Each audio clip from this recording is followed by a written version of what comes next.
You can do this. You can be the first millennium in history to be portrayed on a device that is not.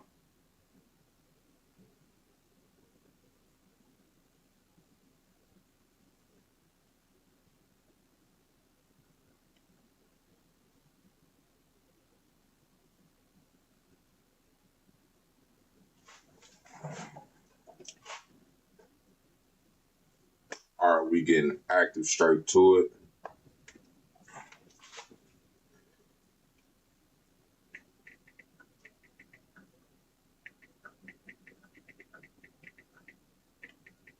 Yo.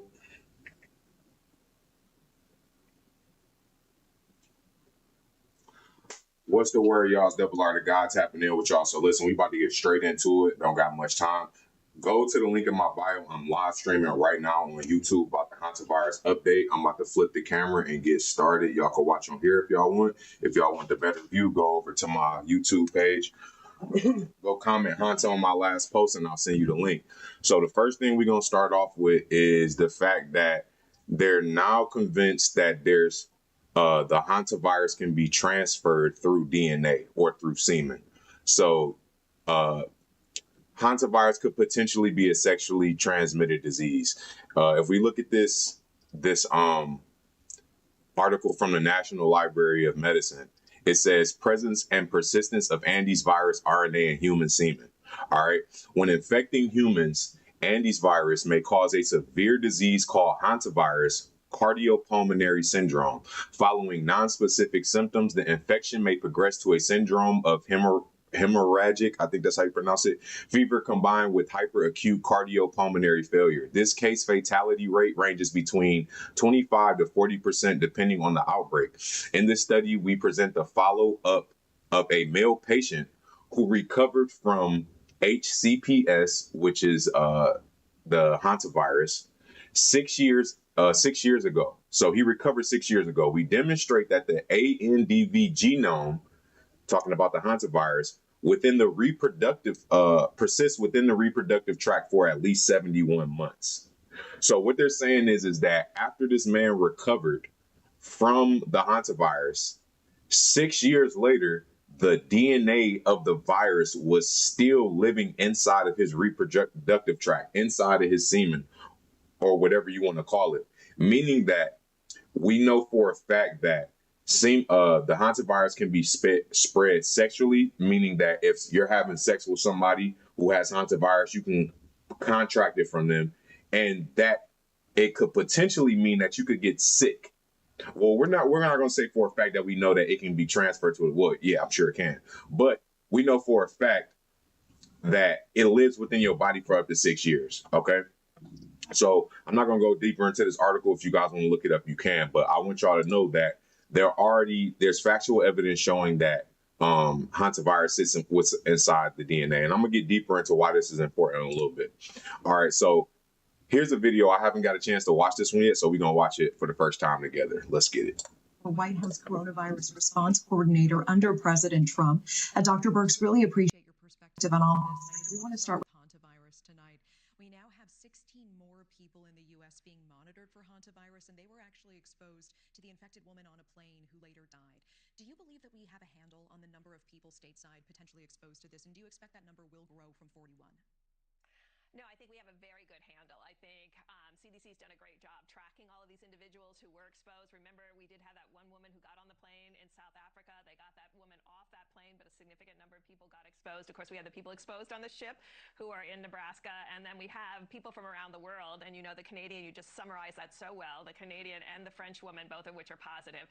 But I think, as you can see, as it's tailing off, it's been over a week and we've had one positive. So I think we are through the really high count. I do think we have to figure out how we are going to isolate people when they've only been exposed and how we start.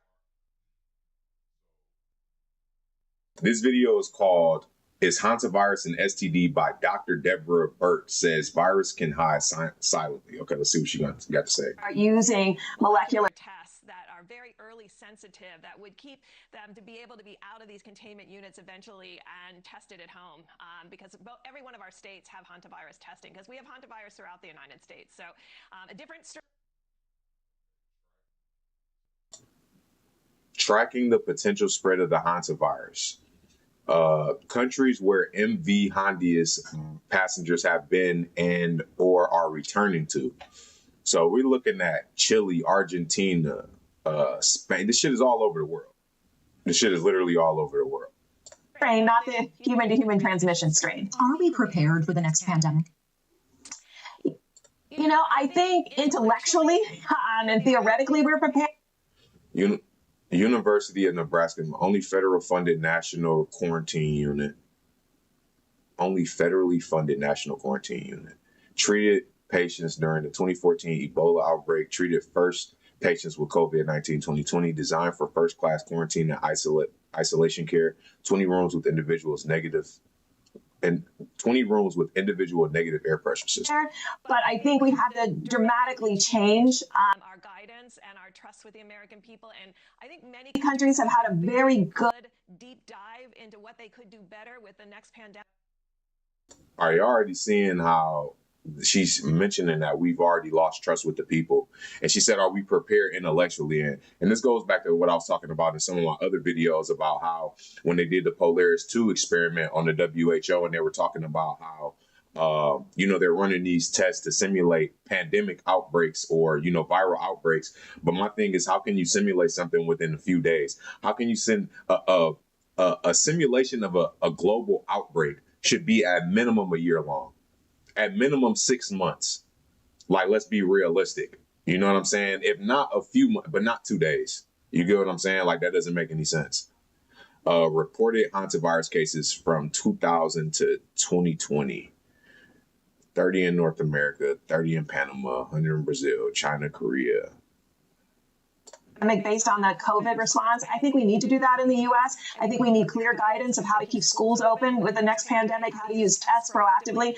That's what we did in the United States, and the southern schools and many universities were able to stay open. So we have solutions, but I think we need to really convince the American people, but on both sides of the people who are very concerned and the people who aren't concerned at all, that we have really looked at this and we know how to do this better.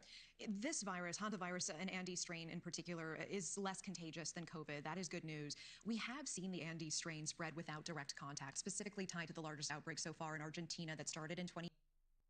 They just said that it doesn't spread as dangerously as COVID. However, we've seen spread from non-contact, meaning that people who hadn't even been in contact caught the virus. So how is this less dangerous? 2018, we saw that it started. And I'm just pointing out inconsistencies in what they're saying right now. Started with a man who was infected by rodents, but in all, about 6 of the 34 cases in that outbreak actually had no direct contact with those who were ill.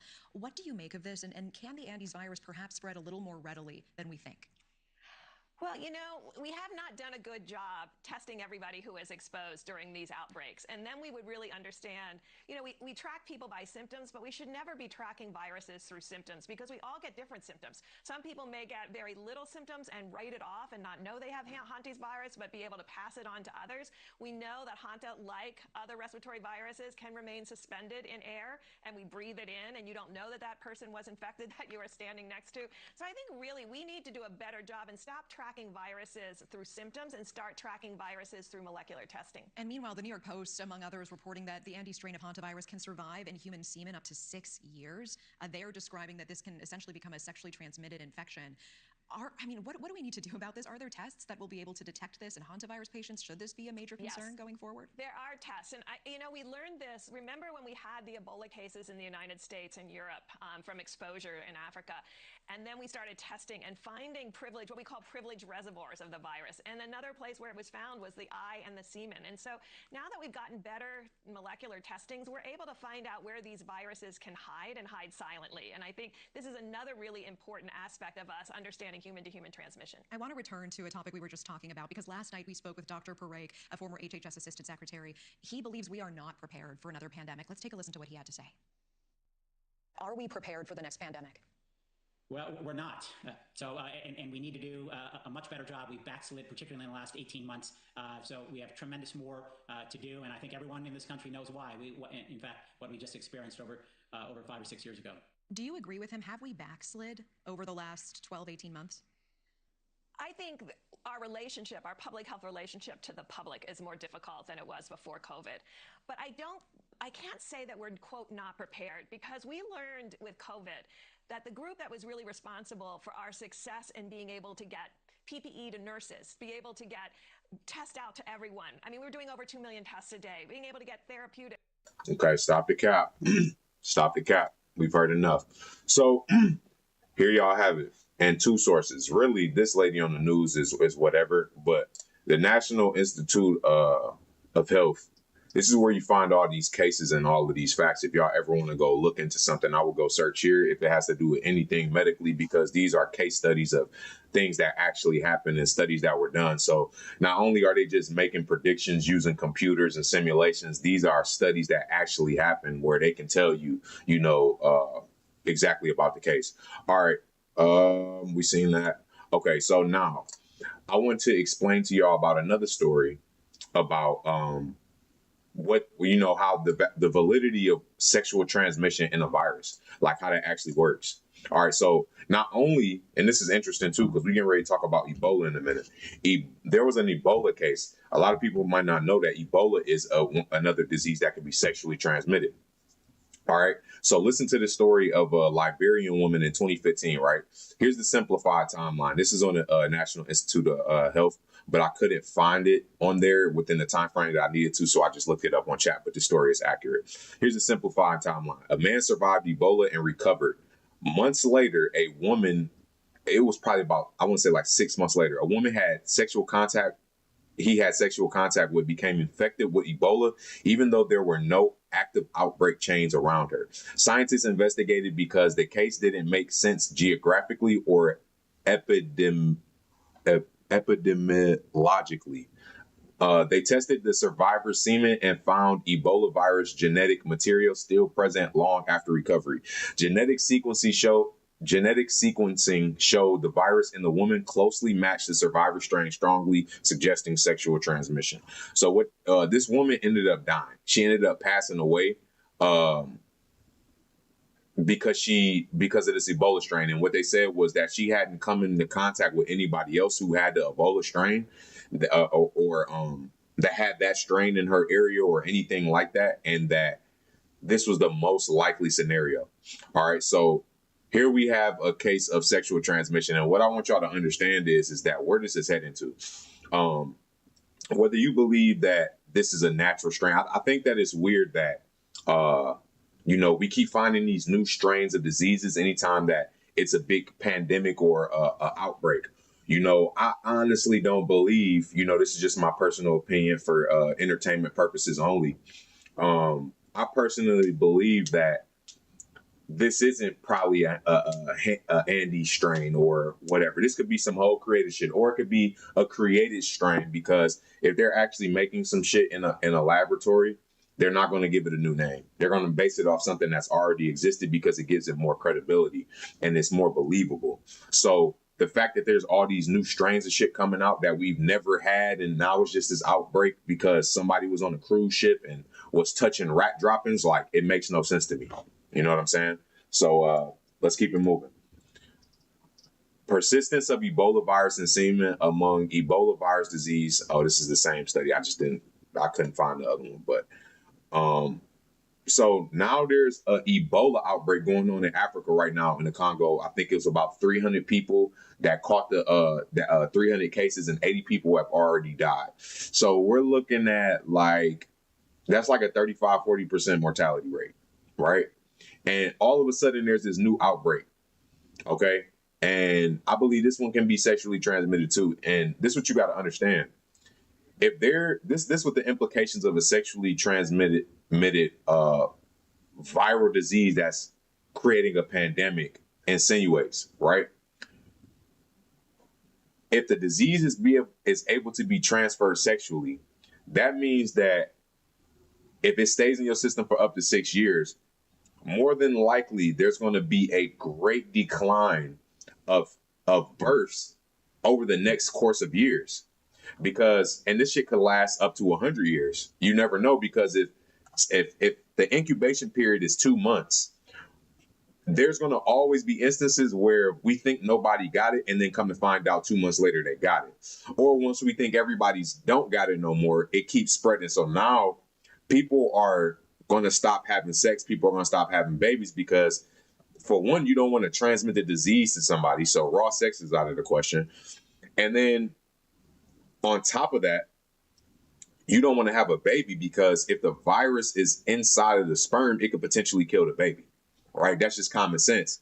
So now you have all of these people who are in fear of having sex because, you know, the Hanta virus can spread through semen.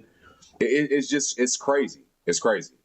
Case of Hanta virus found in Canada. The Public Health Agency of Canada has confirmed a positive case of Hanta virus in a person isolating in British Columbia after leaving the cruise ship at the center of the deadly outbreak. The results came from the National Microbiology Lab in Winnipeg. Officials say a second person who traveled with the individual has tested negative and no further cases are identified at this time. All high-risk contacts are isolating and will continue to be monitored closely by public health.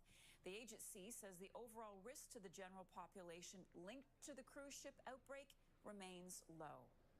Meantime, the World Health Organization has declared an Ebola outbreak in the Democratic Republic of Congo and Uganda and a public health emergency of international concern.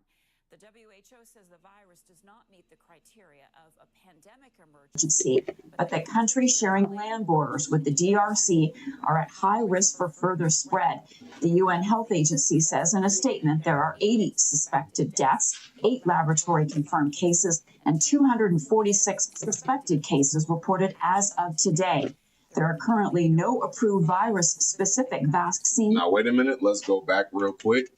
Let's listen to what she said closely. WHO says the virus in a public health emergency break in the Democratic Republic of Congo and Uganda, and a public health emergency of international concern. A public health emergency of international concern. A public health that's damn near the equivalent. It's not a pandemic, but hey, it's a public health emergency. Anytime you hear state of emergency or anything emergency, yeah, it's this. They ain't saying pandemic yet, but they basically saying pre-pandemic. You know what I'm saying? That's basically what they saying. Now keep listening. WHO says the virus does not meet the criteria of a pandemic emergency, but that countries sharing land borders with the DRC are at high risk for further spread. The UN Health Agency says in a statement there are 80 suspected deaths, 8 laboratory confirmed cases, and 246 suspected cases reported as of today. There are currently no approved virus-specific vaccines or therapeutics. So there's no vaccine for this. So guess what? Somebody's got to work on the vaccine now. There's nothing approved. Somebody's going to be working on something. All right. Joining me now to discuss both of these infectious disease physician and medical microbiologist. Doctor, hello to you. Thanks for being with us. So let's begin with this case of Hanta virus in British Columbia. What does it say to you about the potential spread of this strain? Well, like you said, there's currently 10 confirmed antivirus cases linked to this cruise ship outbreak. But the problem is that there's been at least now 5 countries reporting the confirmed cases. Canada's one among them, as well as United States, France, and South America. On to the next. All right. So remember what the lady just said. No reported vaccine up to date yet. But guess what? Britain gets experimental drug from Japan to bolster Hanta virus response. Okay. All right. I don't know how to pronounce this, so I might butcher this, but it's called favipiravir. No, we got to figure out how to pronounce this. We got to figure that out.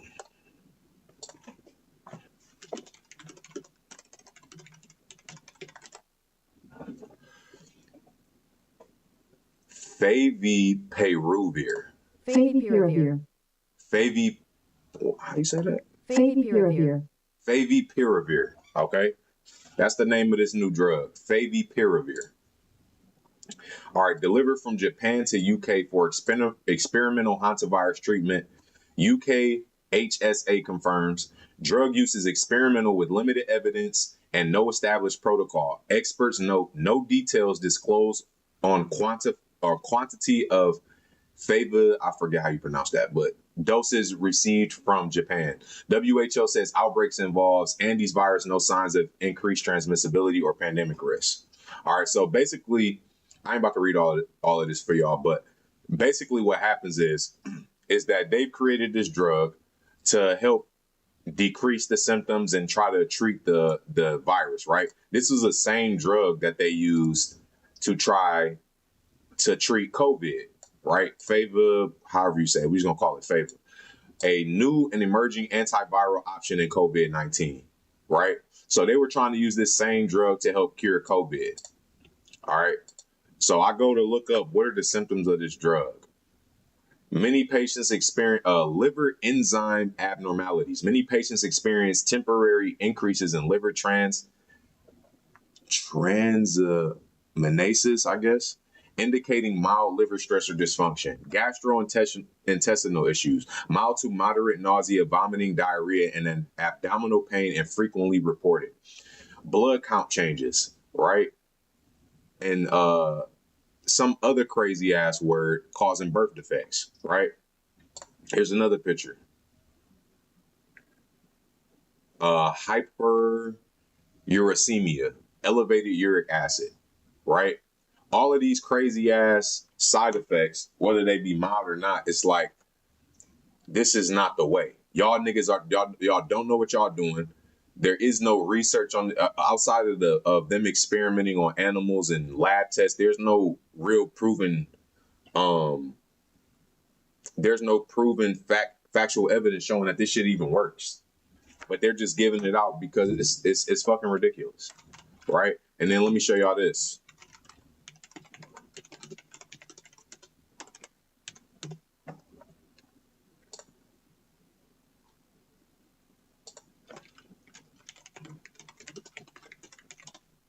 Right?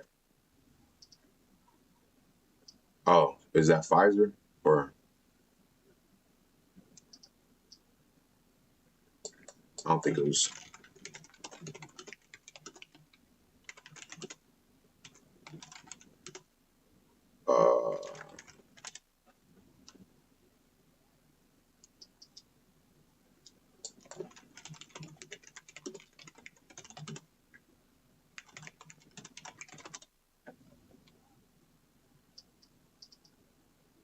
No, this is Cap. I don't know why it's not popping up now, but it's in my last video. I filmed it. One of these companies is it's either Moderna.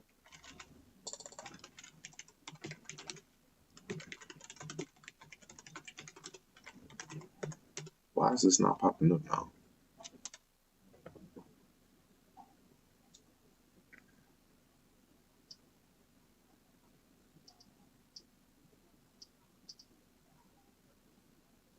Nah, they bugging right now. Okay, you go watch my other videos, y'all. Or no, I'm interested to see why this shit not popping up no more.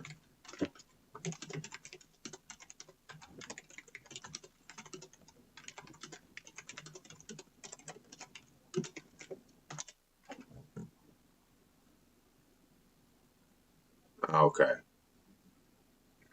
here we go. It was Korea, not Japan. Okay, and here we have it. Right, so they created other drugs to try to help combat it, but here we have Moderna in 2024 working with Korea 2 years before this shit even happened on a new Hanta virus vaccine. Right, what's the irony of that? All right, let's keep it going. All right, this is strange as hell. All right, so this dude, Arkansas man, allegedly threatened Walmart mass shooting over hantavirus. Oh my God, they're tripping. Okay. What the fuck? If you like our coverage, please disable your ad blocker. Okay, fuck. Arkansas man allegedly.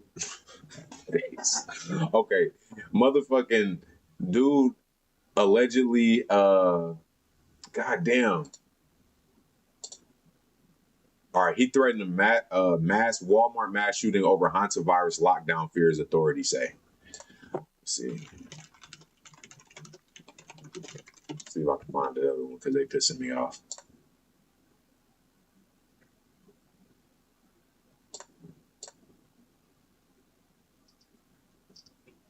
Okay, Arkansas gamer allegedly threatened to carry out mass shooting at Walmart if hantavirus outbreak caused lockdown.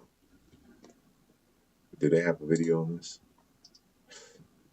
All right, it said an Arkansas man allegedly threatened to shoot up his local Walmart if the ongoing hantavirus outbreak were to prompt a lockdown like the one caused by the coronavirus pandemic. Aaron Keith Bynum was arrested, 20 years old, was arrested on Friday for making the purported mass shooting threat while gaming online, according to a news release from the Marion County Sheriff. So I guess this is what they saying was happening. He was playing the game. He allegedly said that he was going to have a mass shooting at Walmart or something like that on the game. Somebody heard him say that. He said he was going to do it if we went into a lockdown. Somebody heard that, called the police, and I guess contacted the FBI. The FBI got a subpoena from the PlayStation, from the gaming company, to be able to go arrest him and do all of these things. So now he's under charge for saying something about shooting up a Walmart. My thing is this.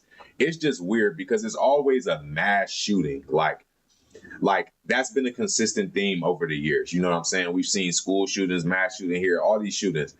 He's on the game and he allegedly says, I'm going to shoot up a Walmart if we go on lockdown. You get what I'm saying? And now, bro, now somebody who's on the game with him, who, like, when you playing the game with somebody, who really does that? Like, oh man, he just said that. I'm about to call the police. Like what? Like, it ain't like he said he was getting ready to do it when he got off the game, right? He said, in the event that this happens, I'm going to go do it. Somebody took that so serious, they called the police and made a report, and the FBI came to get him. That is just weird. That's just weird. That's so corny to me. So corny. All right, here's another thing I wanted to show y'all. Exposed to hantavirus. That's according to the state Department of Health. They say the New Jersey residents were not on board the cruise ship, but came in contact with one of the ship's passengers. Neither person is so far exhibiting symptoms, and the contact happened during air travel overseas. This comes as the cruise ship is on its way to Spain's Canary Islands with nearly 150. All right, so this is basically she's saying that there was a new suspected resident for the coronavirus. Guests and crew members on board. Hold on. Exposed to hantavirus. That's according to the state's Department of Health. They say the New Jersey residents were not on board the cruise ship, but came in contact with one of the ship's passengers. Neither person is so far exhibiting symptoms, and the contact happened during air travel overseas. This comes as the cruise ship is on its way. This was the wrong video. I didn't mean to show you guys this. Okay, so this is one of them.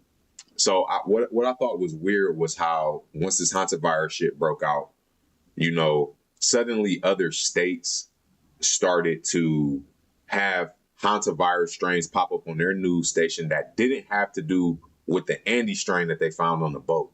So it's just like, okay, simultaneously while the Andes strain of hantavirus broke out on the ship, now all of a sudden we got cases that of the hantavirus popping up that have nothing to do with that strain, right? And obviously that makes sense though, because if the news is looking for stories, they're trying to find anything that has to do with the hantavirus strain. I just think that it's weird of how frequently it's happening, and I'm gonna show y'all why in this last video. No here. First of all, it's a potential case, and Tia, no, this is not connected to that outbreak on the cruise ship. The Illinois Department of Public Health just released this info today in a statement. They think that the person may have gotten the virus while cleaning a home that had rodent droppings. The Department of Public Health says this person lives in Winnebago County. They haven't traveled traveled internationally, and they haven't been by anyone associated with the cruise ship. But this person did have some mild symptoms. IDPH is working right now with the CDC for more testing to confirm whether this case is positive. Hi, I'm Fox San Antonio's Jessica Headley. And I'm Ryan Wolf.